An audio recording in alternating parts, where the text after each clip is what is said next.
Hello there, Andrea from Chasing Whimsy. I'm going to show you a little trick for when I want to put wings onto an image. My fairies normally wear actual wings, but sometimes I want to do something different. Or this would also apply if I wanted to change the size of my wings, for example. If I have an adult wearing my wings, sometimes they're not quite big enough or just the angle of the image hasn't been quite right, so I would make them larger.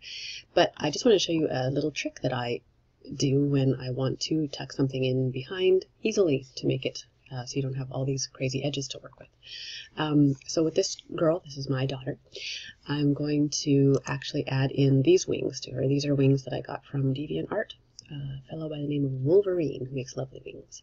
And I just thought I will use them to show you how to do this. So basically, whatever wings you're going to use, you want to drag into your image. So they are there. And I'm going to need to transform those to flip them this way and transform them larger to the size that I want. I won't worry about placing them exactly here. I just want to show you what I would do with these. There's lots of little fiddly bits on these that I would probably get rid of, but I just want to show you how to do this. So the one way you can do it is to put them, kind of place them where you would want them, whatever angle they need to be at. Roughly, if they were tucked into her back, they would be sitting kind of about here. That would be where the back of the dress would be, but kind of position them where you think they would look right.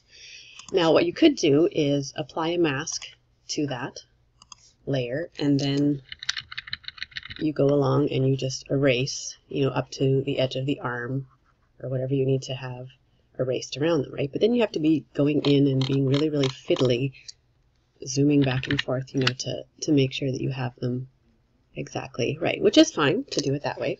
But a way that I like to do it that makes it much easier to get those tucked in properly.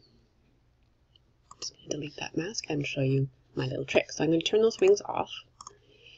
You probably need to duplicate your background layer just so you have something to work with. I am actually going to take the quick selection tool. And what I do is, around the areas where I think the wings would be behind, I'm just going to quickly trace around that edge, around her hair.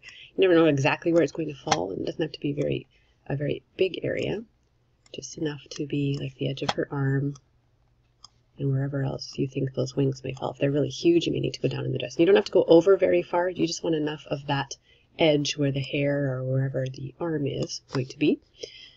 That looks pretty good. And I will then go edit, copy, and edit, paste. And basically what that has done is it's never quite exact, but it doesn't matter. It's so close that you won't see it. So now what I have is a layer of that little edge that's right there. So now when I have these wings, which are here, which would normally have to mask off, I'm going to put those wings under that layer of skin that I've done, and now when I bring those wings in, ta-da, they're going to go right behind that piece of arm that I've done. So it's already given me a pretty decent edge to work with. You may still have to do a little bit of refining, of course, but this way I can position those and see where exactly those need to be much easier ahead of time. And you'll still need to mask, obviously, off the parts of it that you don't want. These wings extend way over here, so I don't need that. But anyway, so now I have them placed behind already, and all I have to do is refine little bits that may be overlapping, where it's not showing stuff behind. That works well for anything that you want to put behind a part of your subject.